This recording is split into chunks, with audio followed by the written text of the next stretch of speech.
Dearest pen pals, it may surprise you to know that I held off on adding a Lamy 2000 pen to my collection until just 2 years ago in 2019.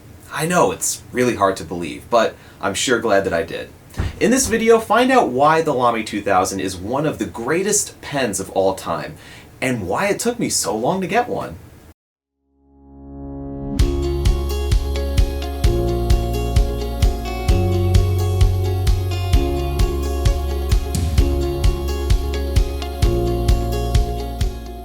Despite looking as if it came from the set of 2001: A Space Odyssey, the Lamy 2000 turns 55 years old this year. 55 years! Not many pens that are currently produced today could claim such a long history. Yet, the Lamy 2000 continues to be one of the most beloved fountain pens by enthusiasts young and old. So what took me so long to get on the Lamy 2000 bandwagon? Well, it's just that it's been around for such a long time, and it's only been available in this really austere, just simple black color. So this is just the standard Lamy 2000 in black, and it's been like this for such a long time, never introduced in any other colors besides just this regular plain black. But being a person that enjoys colors, particularly blue, I couldn't bring myself to just go with buying a black pen, even though it looks so cool and space age and has a lot of writing ability behind it. It just was, for me, it just didn't speak to me. It just wasn't the right one. It's like when you get into a romantic relationship, or you're looking for a romantic relationship and you just know that the right one's come along. Well, when we went to Germany in 2019 and we went to the Lamy factory in Heidelberg, Germany, we were on the factory floor and coming across all the various machines where you're seeing various stages of pens being produced. You see a lot of robotics, you see automated machinery, but you see a lot of people working physically hands-on with the pen. And such was the case with the Lamy 2000. Happened to get into that section of the factory, and I noticed something quite not right about it. They were working on Lamy 2000s. You could see clearly that the barrels were being polished using a sanding machine, and looking closer, coming closer to it, I was like, there's something not quite right about this, because that looks like a 2000 barrel, but it's dark blue. And all of a sudden the wheels started going in my head, and I'm asking our tour guide, I'm like, what's going on with that pen? And sure enough, then the beans were spilled much earlier than anybody else heard about it, but I heard about it there first in May of 2019, that the Lamy 2000 was going to be introduced in a limited edition navy blue color. And I was asking them if I could possibly take a short little hiatus to go from our interview that we were doing there for YouTube, to go to an ATM and grab me some euros really quick so I could just straight out buy this. But they weren't taking my money, they weren't letting me leave with my souvenir, but it had to be mine. So by the time that eventually was introduced later in the year, I was like, this Bauhaus pen was mine. And I, knowing what it costs and everything, it's a limited edition, it still was worth it just because of that connection with the trip. So and also it just checked all the boxes for me. This had to be my introduction to this particular pen, and I'm so glad that I did it because of all of the other reasons besides the fact that it's blue, it's limited edition, and super exclusive, it's whatever, but because of the other aspects that you could find in just any normal 2000. I really truly appreciate and love this writing experience. First, talking about the design. This design is super minimalist. It's very streamlined, has beautiful curves about it. You could tell that there was design and thought put into this, but without over-designing it, making it too gaudy or too indicative of what time that this came from. So it has almost a timeless quality about it. It looks like it's space age, of course. And there's a lot of just seamless transitions about this pen that I really enjoy, of which is mostly here in the barrel, is that it's not one solid piece. You have the piston mechanism is almost seamlessly integrated with the rest of the barrel, and so is the front section here is just seamlessly integrated with the rest of the barrel that's here. Everything just seems to really be well put together about this design in general.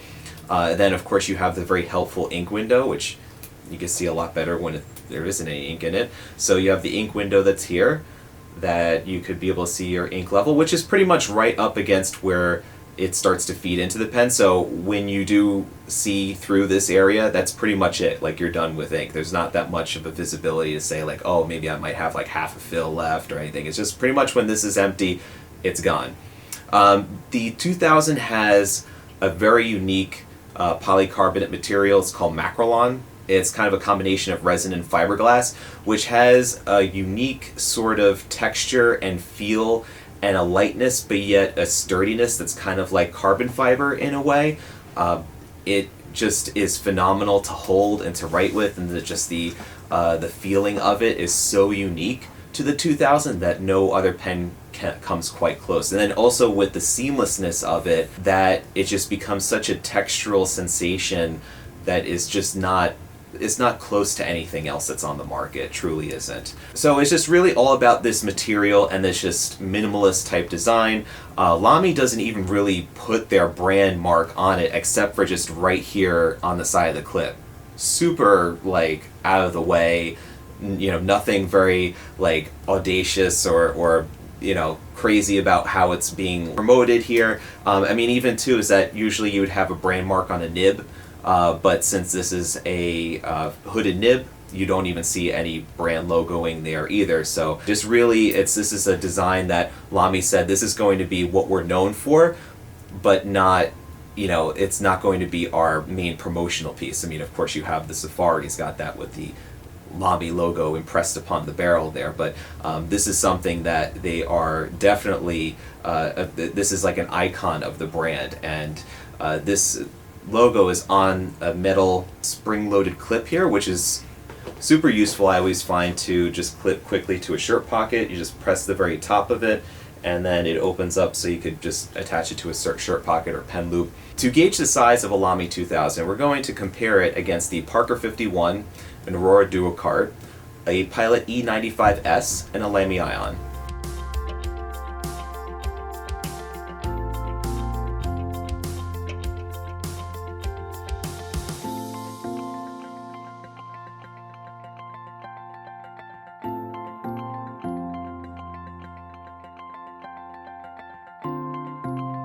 Well, what I define as an ASMR moment is the cap. So the cap just has this beautiful snap mechanism that uses these two little metal tabs here, and then when you push it, it just firmly clicks right into place. So when I remove the cap, it's just a straight pull-off cap, it reveals this stainless steel grip section that's right here. You have the ink window, which is then revealed as well, and then the 14 karat gold hooded nib. This nib can actually be replaced. Not many people know this, so I'm going to show you how to do it. So despite the fact that this looks like it's all one piece, it's really not. So you have to unscrew the front part here, and when you unscrew that, you'll see there's a little metal ring that has the two tabs that are attached to it. We're going to just gently take that out and just set it aside because it may end up coming out anyway from me removing the nib here.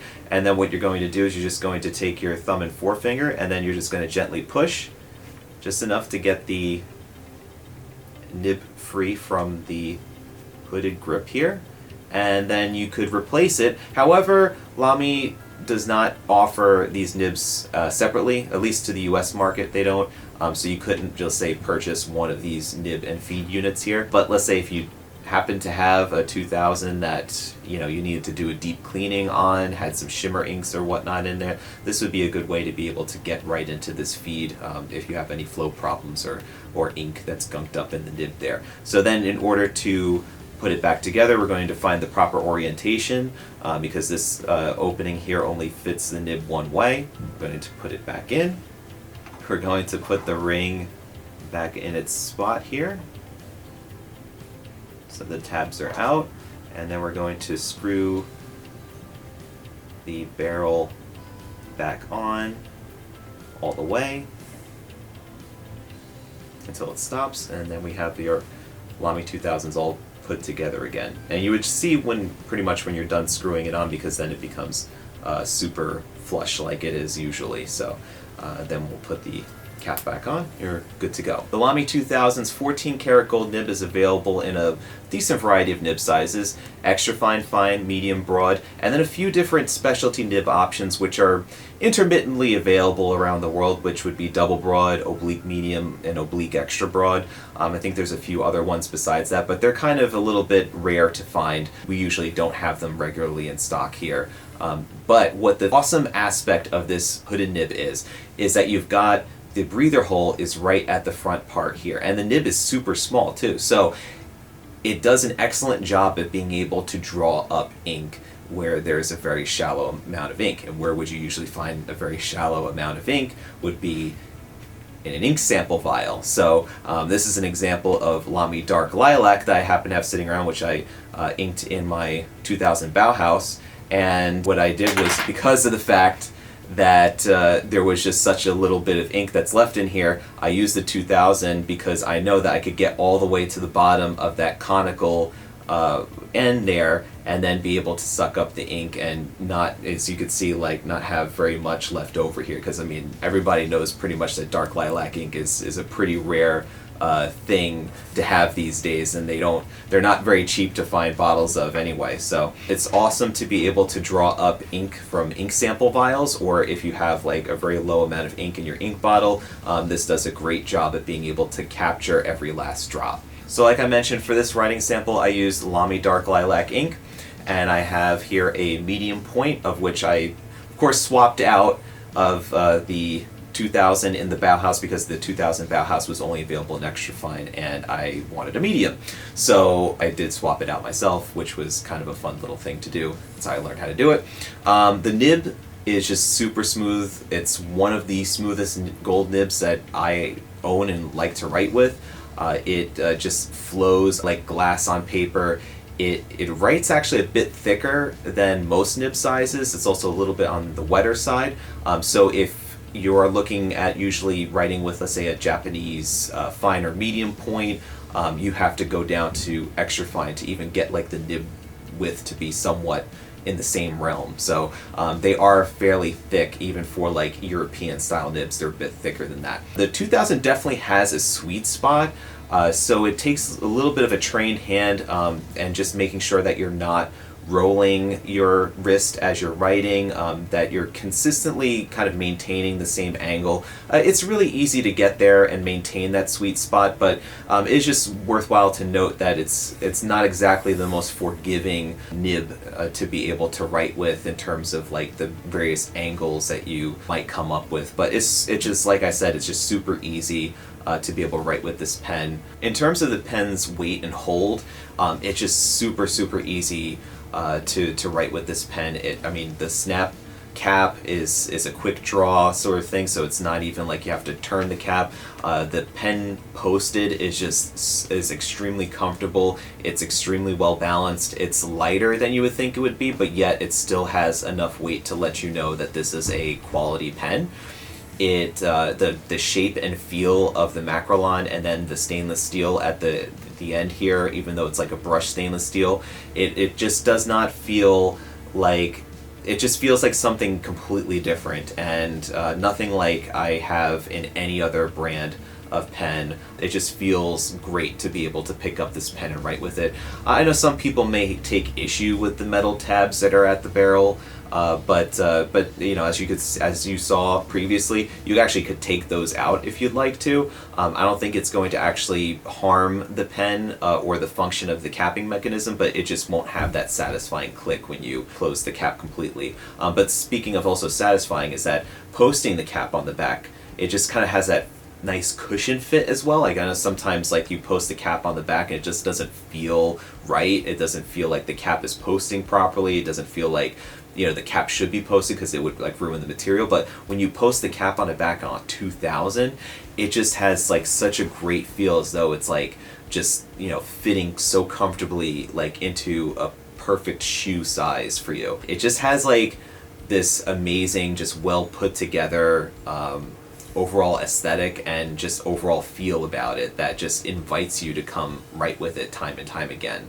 Now, despite being a premium writing instrument, the Lamy 2000 comes in this very austere cardboard type box. It's got little brochure. It comes in a plastic baggie, and then you've got some warranty policy information here. So really not much to crow about in terms of, you know, display and packaging. However, the pen that I bought, which was the 2000 Bauhaus, that was a limited edition, did come with a notebook and a rather elaborate, you know, large gift box. But just, you know, to let you know that the difference is that really one's blue and one's black. And this version here, it sells for $249 retail, and on sale it's usually under $200. For everything else that I spoke of, as far as the weight, the feel, the writing ability, the piston mechanism and everything, it is just a phenomenal writer for anybody who just really appreciates the act of writing and writing for a long period of time. This version here, the Bauhaus Blue of 2019, was limited to 1,919 pieces worldwide and was selling for $500 retail. Now selling new in box, if you go searching around the interwebs, eBay or on like the fountain pen trade subreddit, they go for between $750 and $1,000 for brand new. Probably used, this still may go for above $500 still.